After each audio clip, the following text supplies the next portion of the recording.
Welcome back, and now for the news in detail. We start from Iran, which has strongly condemned US strikes in Iraq and Syria against the Tehran-backed Kataib Hezbollah militia. Foreign Ministry spokesman Abbas Mousavi says US military aggression against the Iraqi forces is a clear example of terrorism. Lebanon's Hezbollah and Yemen's Houthi rebels also condemned the attack, but Iran-backed Syrian government has not yet commented. Iraqi President Ibrahim Saleh decried the attacks as being unacceptable and damaging. He said the strikes are contrary to security agreements inked between Baghdad and Washington. Earlier, the US said strikes were conducted in response to the killing of an American contractor in Kirkuk.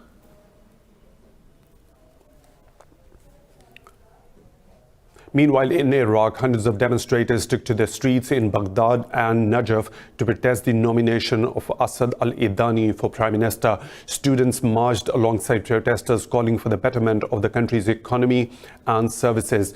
Protesters demand an overhaul of the corrupt political system, which they say keeps the citizens in poverty.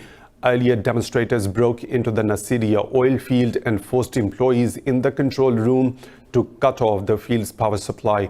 President Ibrahim Saleh has already refused to accept the nomination of Asad al-Idani as Prime Minister. More than 450 people have been killed since a wave of civil unrest began on October the 1st.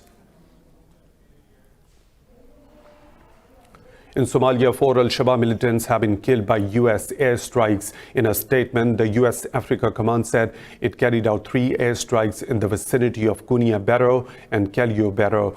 It said the raids were carried out with the Somalian government to target militants who had attacked innocent civilians. The strikes came after a truck bombing in Mogadishu killed at least 80 people. US strikes in Somalia surged after President Donald Trump declared the country's south an area of active hostilities. Moving on to Afghanistan, where the Taliban have rejected reports of a ceasefire with the US. Earlier, a news agency reported the Taliban's ruling council has agreed to a temporary ceasefire in the war-torn country. Taliban spokesperson Sohail Shaheen declared the reports devoid of truth. He said if any such action will be taken, its details will be shared with the public and media directly.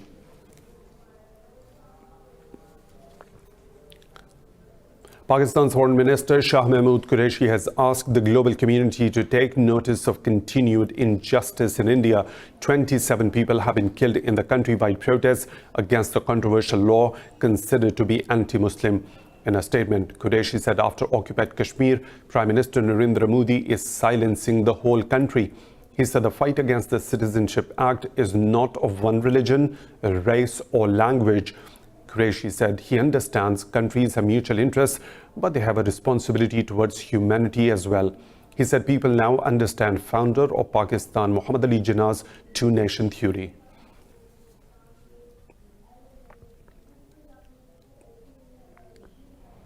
Meanwhile, countrywide protests against the controversial citizenship law are continuing in India. West Bengal Chief Minister Mamata Banerjee will lead a protest march against the act today in Purulia district. The all-women sit-in against the act is still going on in New Delhi. Meanwhile, Bharatiya Janata Party Minister Ramesh Pokhriyal has threatened students who take part in protests. The minister said the government will not tolerate it. In a related development, foreign diplomats in India have expressed concern and unease over the Modi government's controversial Citizenship Act.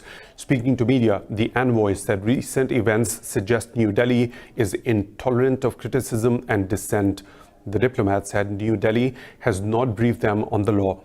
They said the bill and police crackdown on protesters have made their countries question India's commitment to shared values. Earlier, the Japanese Prime Minister Shinzo Abe and Bangladesh Foreign and Home Ministers cancelled trips to India because of the unrest. 27 people have been killed across the country in protest against the new act, which is seen as anti-Muslim. We now move on to Kuwait, which says it respects Iran's territorial integrity after a day after Tehran summoned its envoy to lodge a protest. In a meeting with Iran's ambassador, Mohammad Irani, Kuwait's Deputy Foreign Minister Khalid Al-Jarrallah stressed that his country's foreign policy is based on respecting sovereignty. State media said the Deputy Foreign Minister assured the Iranian envoy of non-interference in Tehran's internal affairs.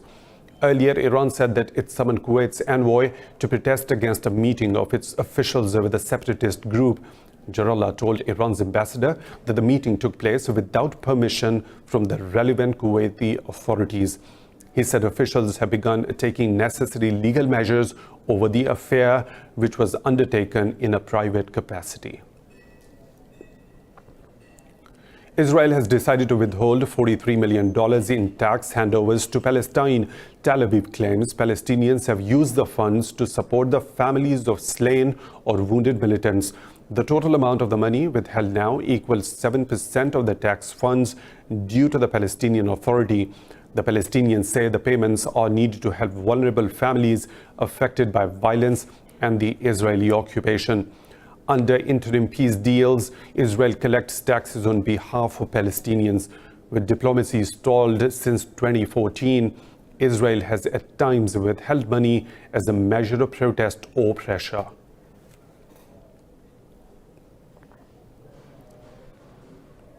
North Korea has called for positive and offensive measures to safeguard the country's sovereignty and security ahead of the year-end deadline for the talks with the U.S. State media says the leader Kim Jong-un suggested action in foreign affairs, the defense industry, and the armed forces. Kim led a weekend meeting of senior Workers' Party officials to discuss policy during rising regional tensions. State media said the leader also discussed state management and economic issues. Is that he called for the grave state of industrial sectors of the national economy to be urgently corrected. Earlier, U.S. National Security Advisor Robert O'Brien said the situation in North Korea is dangerous and causes concern. In a related development, at the UN, Security Council members will meet informally today in the second round of negotiations on a joint Russian-Chinese proposal to lift sanctions on North Korea. Beijing and Moscow are setting up negotiations a day before North Korea's deadline for the US to show flexibility in stalled denuclearization talks. A Security Council diplomat has accused Russia and China of coordinating the draft resolution with North Korea. The two veto-wielding powers say they hope lifting some sanctions could help break the deadlock and encourage talks between Washington and Pyongyang. But the US, France, and Britain say now is not the time to lift the curbs. Bolivia's former president Jorge Quiroga has accused Spain's acting Prime Minister Pedro Sanchez of intent to colonize the Andean nation. Quiroga said they would turn to South America's multilateral groups to denounce this attempt to harm Bolivia's democratic reconstruction. He urged Spain's Sanchez to stay away from Bolivia's affairs. Quiroga acts as a delegate to the international community of Bolivia and is a critic of deposed President Evo Morales. Pedro Sanchez is looking to form a government over there in Spain. He has enormous difficulties, we know that. But don't look to fix your internal governance, Mr. Pedro Sanchez, at the cost of colonizing our country, Bolivia, with modern invasions. Meanwhile, Spanish officials involved in a diplomatic incident left Bolivia yesterday. They were accused of trying to help former high-ranking members of Morales' administration escape the country. Now, moving on, Greece says if talks with Turkey on a maritime dispute fail, it will take the matter to the International Court of Justice. Prime Minister Kyriakos Mitsotakis says he will discuss the dispute on a political and diplomatic level. Earlier, Cyprus petitioned the ICJ to safeguard its offshore mineral rights. Ankara signed a maritime accord with Tripoli last month that seeks to create an exclusive economic zone from Turkey's southern shore to Libya's northeast coast. Greece and Cyprus say the deal is void and violates international law.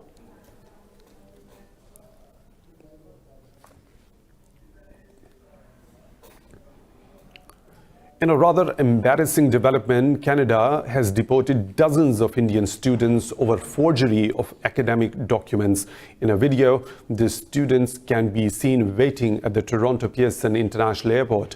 Students submitted fake English language tests for admissions in Canada's different universities.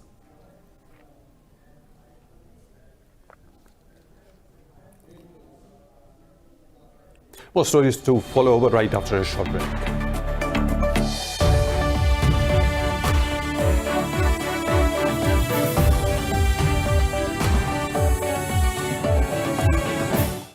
Welcome back. Facebook has blocked the live stream of Pakistan Broadcasting Corporation for highlighting human rights abuses in occupied Kashmir. The valley is under an Indian-imposed clampdown for the last 148 days. State media said the social media platform alleged the transmission violated its community standards. The Pakistani government and media have been raising voice for the occupied valley at all platforms, including the UN, EU, and the OIC. In China, 11 people have been killed in two separate incidents in southwest Chongqing and northern Shaanxi province. Officials say 5 people were killed in a coal mine accident in Shaanxi's Shuzhou city and 6 others in a building fire in Chongqing's Fulin district. Shuzhou authorities said a landslide occurred around midnight in a coking coal mine, trapping 6 people. They said an investigation into the cause of the accident is underway. In Mexico, 11 people have been killed and 7 others injured after a car collided with a van carrying tourists in the southeastern state of Chiapas. Officials say the accident happened when the car crossed the opposite lane and crashed into the bus on a busy highway. They said the bus was traveling from the border town of Tapachula. It was carrying a family on their way to the mountain town of San Cristobal de las Casas for a vacation. Moving on to the U.S., where a man has shot dead 2 people during a church service in Texas before being killed by an armed member of the congregation. Officials say another parishioner is in critical condition. Health officials say 1 person died at the crime scene and 1 on their way to the hospital. Police said they are still trying to determine the attacker's motives. The shooting was captured on video because the service was being streamed. The United Nations says millions of children across the world are entering a new decade, having faced the devastating consequences of violence in conflict zones. The United Nations Children Agency said it has documented 170,000 violations against minors since 2010. It said the violations include killing, maiming, abduction, sexual abuse, and recruitment into armed groups. UNICEF Executive Director Henrietta Fore said the attacks on children and young people continue unabated, with combatants ignoring the basic laws of war. In Brazil, a conflict is brewing between indigenous peoples and settlers, hoping to make a living off the land. The government wants to expand agriculture and mining, but the forest is in the way. Details in this report. A trail of chopped-down trees cuts through the protected indigenous land. This site is familiar by now to Tachi, a chief of the Arara people in the northern Brazilian Amazon. It's sad when you see the trees lying on the ground like that. That piece of wood is already dead. Criminals strike easily from the nearby Trans-Amazonian highway. But after President Jair Bolsonaro's election in October, the logging only picked up. Frustrated and defiant, Tachi and his warriors resort to extreme measures. Bit by bit, they eat the forest smaller, sometimes killing those who stand in their way. Leaders from the Arara and other tribes hit out at the invasions in a recent meeting with a senior cabinet minister. I am a chief. I will die if you kill my land, but I will fight for my people. Invaders feel emboldened by the new far-right president's talk, the leaders said. Bolsonaro spurns indigenous people's culture and a right to land they won after centuries of oppression. But his emissary, General Carlos Santos Cruz, said the government is not encouraging crime. That is absurd. The invasion of any land, the occupation of any area, indigenous or not, or private, is criminal. Deforestation levels reached a decade high in Brazil last year. But the forest protection is a life and death struggle, especially for activists. Brazil has one of the world's highest rates of murder in land conflicts. In Newfoundland, Canada, businessmen are cashing in on icebergs as more and more ice giants from Greenland drift to the island. Some see it as a boon, others as a stark illustration of the accelerated melting of the Arctic. What about the melting ice in this report? Every summer in Newfoundland, Edward Keane goes hunting for icebergs. Keane and his crew collect ice blocks that have floated down thousands of miles from Greenland's glaciers, a sight that's becoming more common as temperatures rise. They're going to die in a couple, 3 weeks and naturally be gone back to nature anyway. So we're not hurting the environment. But this is no scientific mission. There's profit to be had. The water from the glaciers of the Arctic is renowned for its purity because it was frozen long before the air pollution of the Industrial Revolution. Over 2 months, Keane and his crew can recover about 800,000 litres of iceberg water, which they sell to traders at $1 a litre. Villagers along the ice path see it as a welcome financial windfall. While some are enjoying the consequences of climate change, others are concerned. It's a concrete image of global warming to see icebergs coming to places where the waters are so warm. It's true that it makes you wonder. And the Arctic is warming 3 times faster than the rest of the world. But for these coastal communities, the icebergs that venture down from Greenland could be floating white nights. Once reserved for fearless adventurers, Antarctica is now just a click away for an increasing numbers of curious tourists. But the growing trend is increasing the threat of climate change in a continent already suffering the effects of global warming. This report describes why. The 430 tourists aboard, mostly from the UK, Germany and the United States, have just seen their first iceberg and caught a glimpse of Antarctica's contours. Before each stop on Antarctica, a dedicated team prepares the terrain. Comfort is a priority, but here the passengers are explorers, not clients. Before going ashore, passengers must clean their boots and vacuum their clothes. Taking food and getting too close to the animals is also forbidden. These rules aim to limit man's impact on the region's already fragile ecosystem. We understand even more when we come here, when we see the reality, when we feel it, how important it is that it stays that way. With 14 million square kilometres of ice, Antarctica holds 90% of the world's freshwater reserves, but remains prey to global warming. Despite intentions being perceived as good, cruise ship companies and their clients have created a paradox. On average, each tourist produces 5 tons of CO2 emissions on their way to the South Pole. We do it because we want to see it, and we do it as responsibly as we can. But it's not going to stop us. For the 2019-2020 season, 78,000 passengers are expected to come to Antarctica.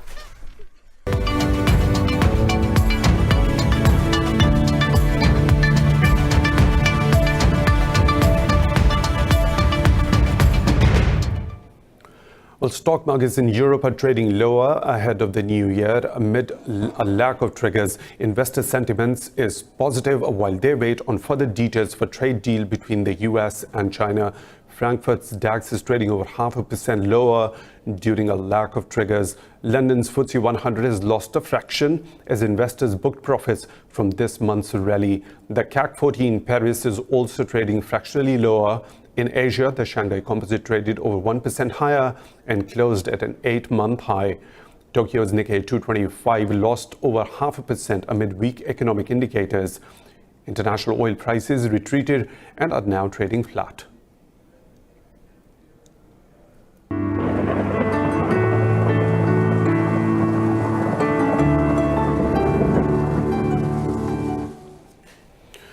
A bout of bitter cold has swept across Pakistan as temperature plunged to minus in many areas. Pakistan Met Department recorded minus 21 degrees Celsius in northern Skardu city, breaking a 25-year-old record. The department said water bodies in Skardu have frozen and intermittent snowfall blocked the city's main connecting roads. Meanwhile, the temperature in Astor city was recorded at -7, -5 in Hunza, and 4 degrees Celsius in capital Islamabad. The department said dense fog will continue to disrupt air, rail, and road traffic. Another weather situation from around the globe.